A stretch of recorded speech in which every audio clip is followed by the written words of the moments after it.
You might have been following some of the changes already over the last 2 years or so since the Legault government introduced its new language laws. They're supposed to strengthen some protections of French, go a bit farther than Bill 101. So, for example, for service in English, press 9.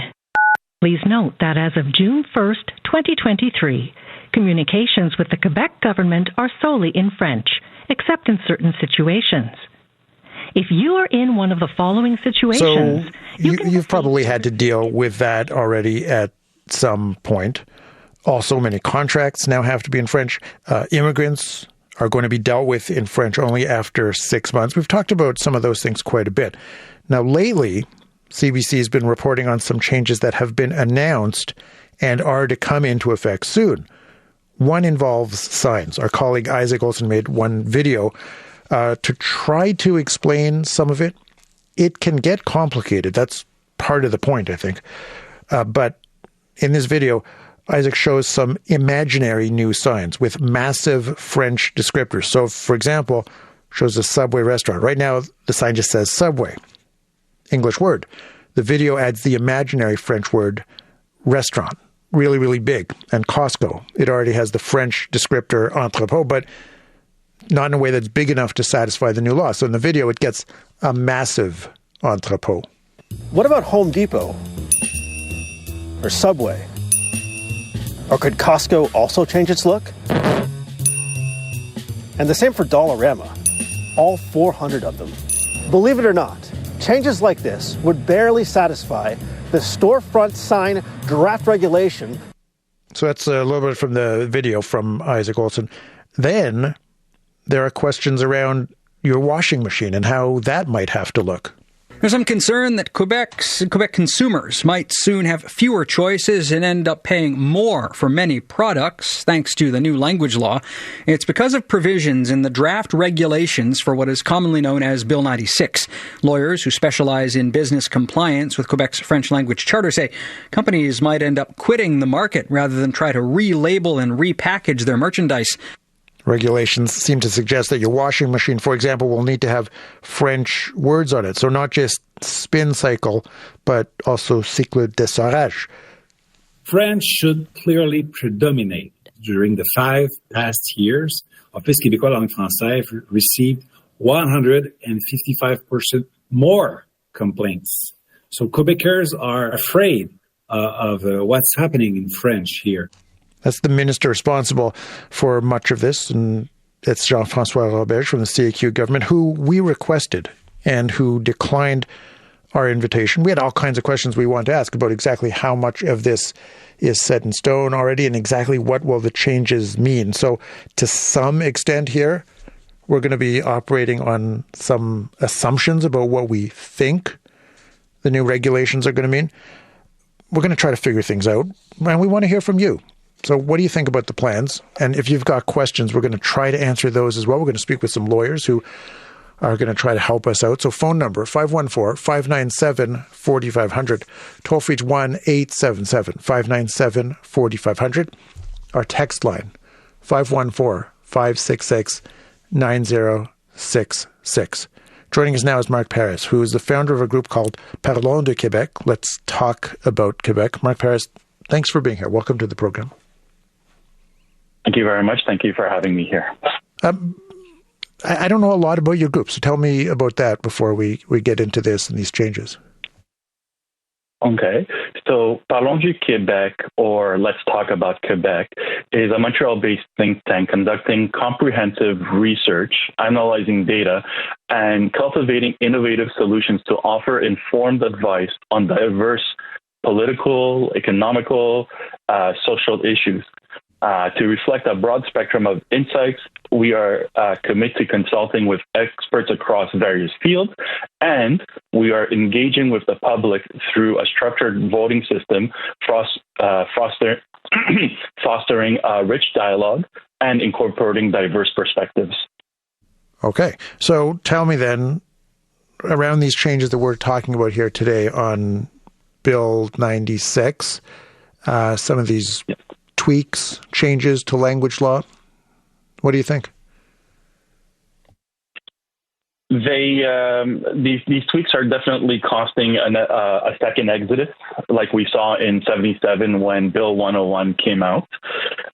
We recently heard how Walmart and other distribution centers have decided to cancel their plans to open their distribution center inside Quebec.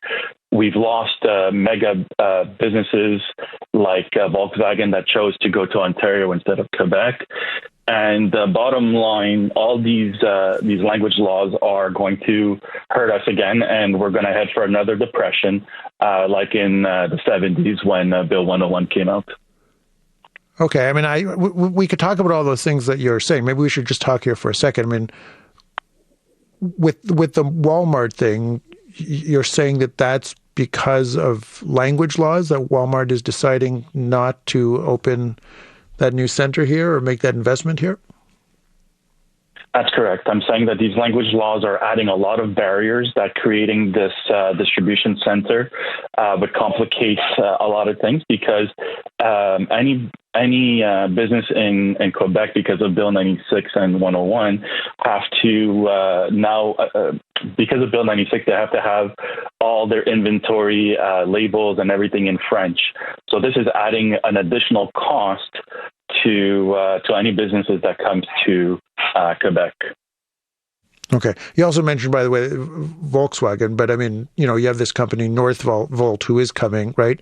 And the way that has been spun is that these are big companies sort of looking for the best subsidies and financial enticements. And some of those companies have been lured to Quebec. Some of those companies have been lured to, for example, Ontario in the case of Volkswagen.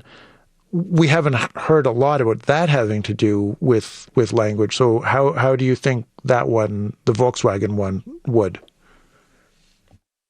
Well, I'm going to go with the Northvolt. I mean, they have to be in Quebec because Quebec has the lithium mine that they need to produce and beg, so they can't really go to Ontario for something like that.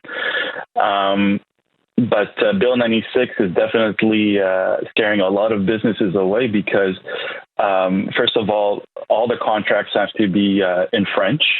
And if they are dealing with any other businesses outside of Quebec, they have to provide a French version of a contract, which means that it's up to the other party to pay for the translation of the contract.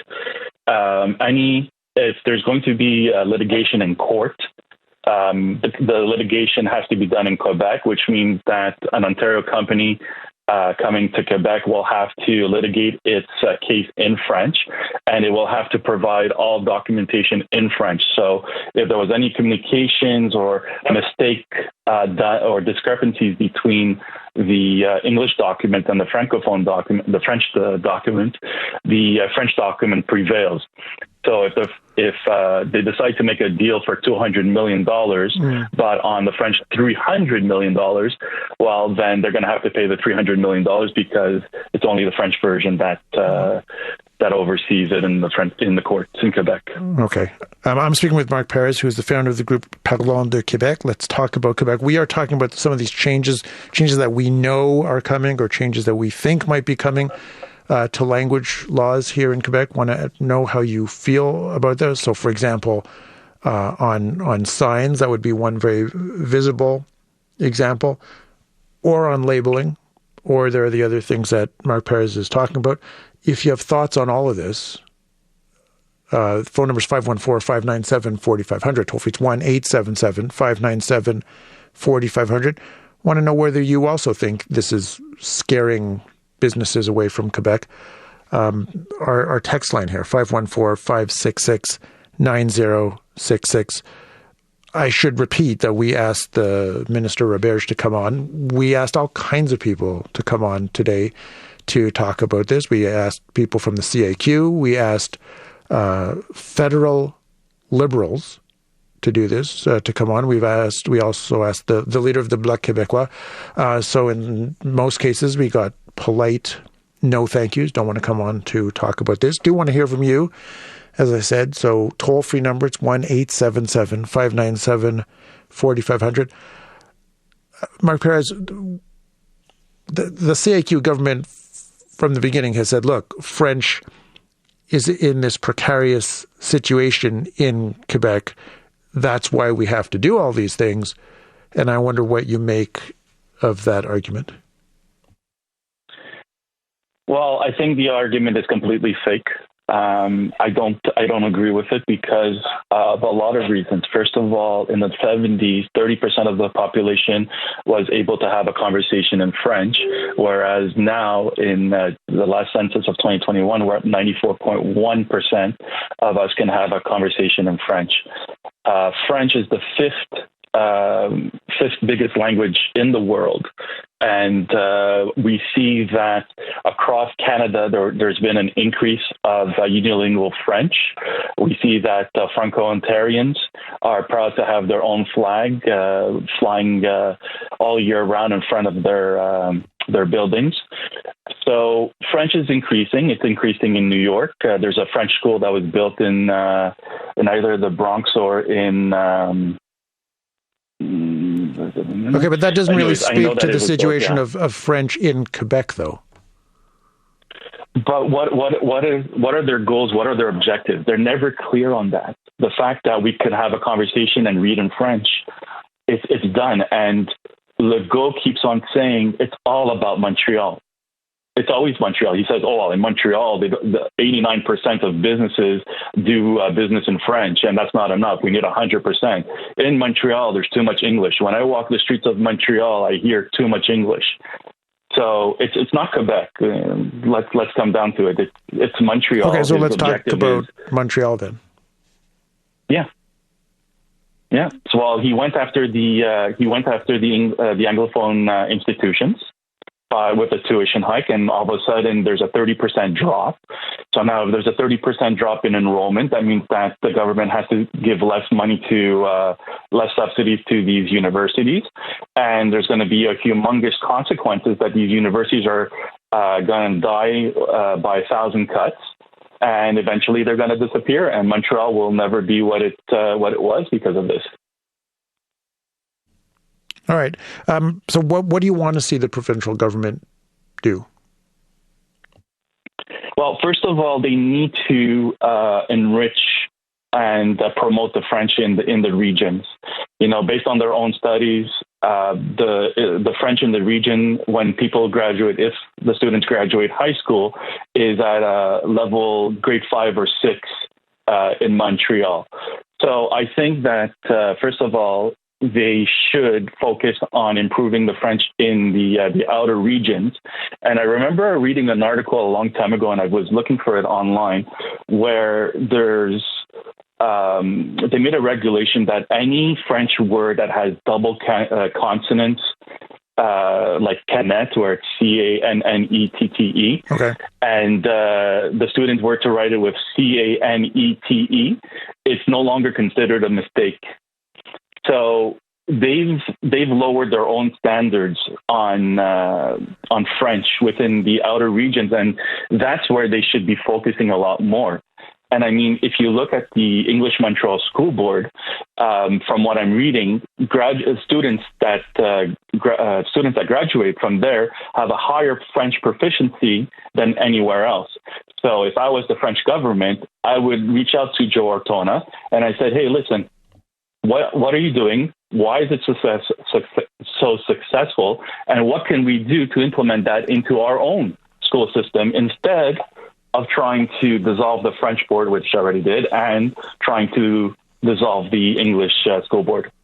Marc Perez, I'm going to say thank you to you for coming on here today. Appreciate it. Interesting to speak with you.